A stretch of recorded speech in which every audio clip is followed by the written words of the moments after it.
So in today's video, we're going to be looking at products. Now, products are a new thing within Thrive, and they are really a game changer, because what they do is they take all the elements that you've got on your website or your membership site and enable you to package them into a single product. So if you've got 3 or 4 courses and you want to have a new product that has 2 of those courses, one of them as a freebie and the other one that has to be unlocked due to membership or unlocked due to another purchase or a higher purchase, this is how you do it. You could never do this before. You had to either duplicate the courses that you had and create lots of different levels on them, or basically you just really couldn't do it. You didn't have that functionality and that flexibility to do that kind of stuff. So within Thrive Apprentice 4.0, it's there, it's built in, and once you've got your courses created, you simply go and create your products and start adding them in. And I'll show you some other little tricky little things as well when we're in there. Okay, let's go.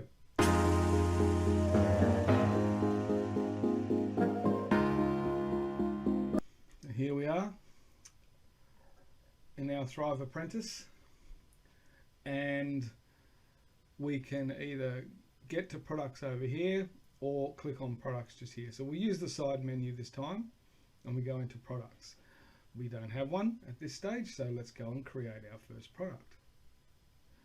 Same old story, you give it a name. Now, I have created this course called How to Build a Membership Site. So I'm going to call the product exactly the same thing.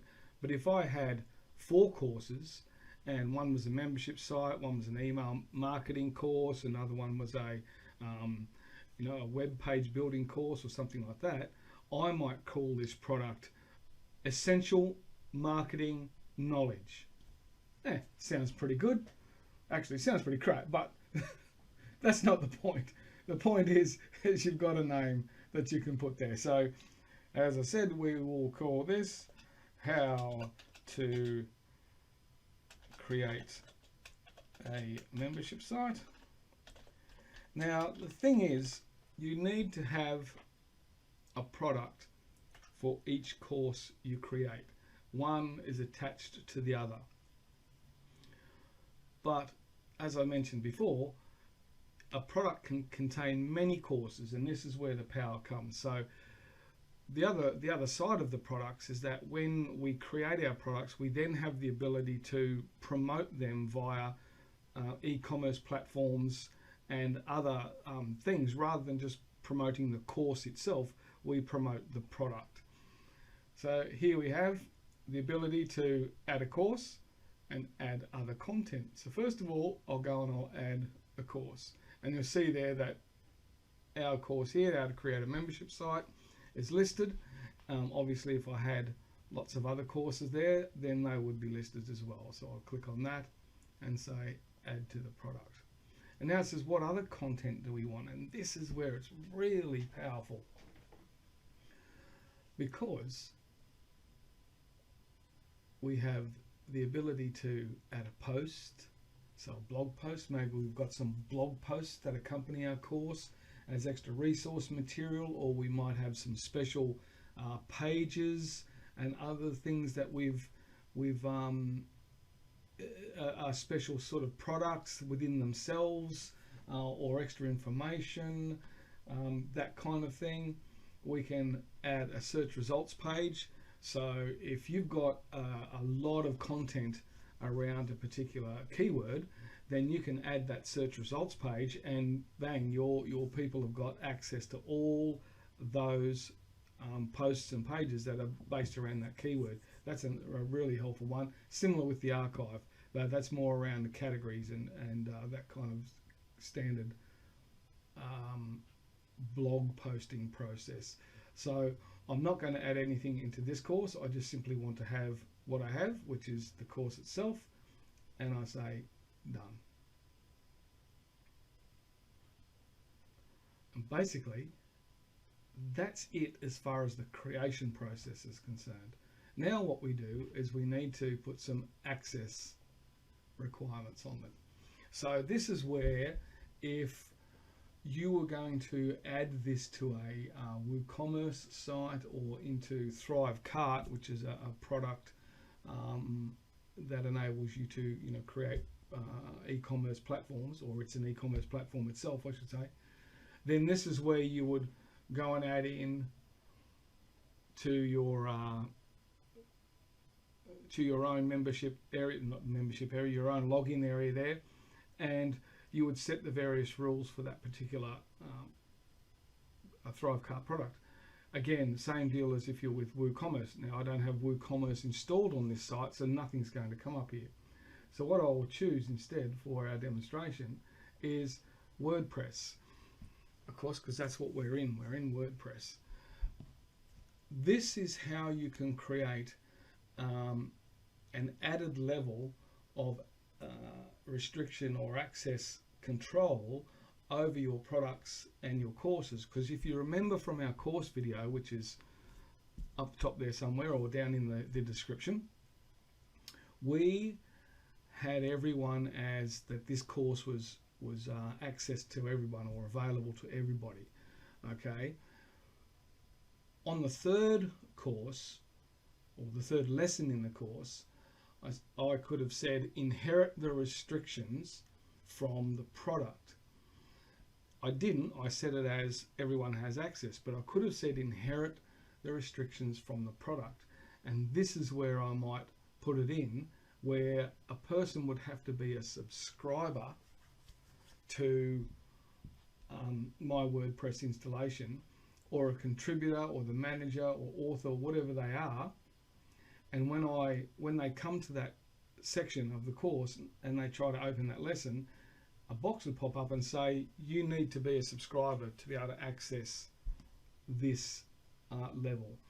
Okay, so in here, what I'm going to do is I'm going to clear this, because we also have some access restriction rules here. So this is the top end, if you want to call it, right at the very top end, and I'm going to leave that open. I'm going to go straight down to these ones here. And as we can see with these rules, if you've got a user not logged in, content is locked, drip feed protected, which would be with here, and a purchase protection, not yet purchased, one condition. So depending on what you want to do is what you actually set up in this particular section here. So let's go and look at a user not logged in. The condition is user not logged in, it's already set up for you.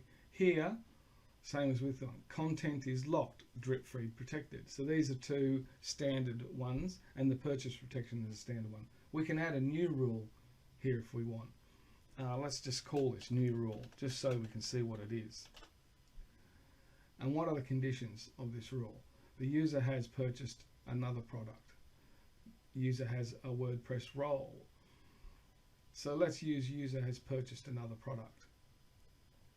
How to create a membership site. Now, of course, because I've only got the one course in there, then there's no point me putting this on, because they're not going to be able to get in the course because they haven't purchased the course, and it's a free course. Make sense? So I would have another course here, which might be the email course, and therefore I'm saying that if a person comes to this and wants to buy or look at the create a membership site course, they must have first purchased the email course. Okay. Again, I made this course free for all users, so I'm not going to access this particular product or restrict access to this particular product. But you can see how easily you can manipulate your assets, as it were, to manipulate how you want people to move through your courses. When we go to the drip, we have here no drip schedule. Now I'm going to create a whole video around the drip process, because there are a number of different options you can take, and it's really something that you need to understand completely in order to make the most of the combination between access restrictions and how you want someone to view the course you've got. Do you want to see one lesson every day? Do you want them to get a number of lessons and then wait some time?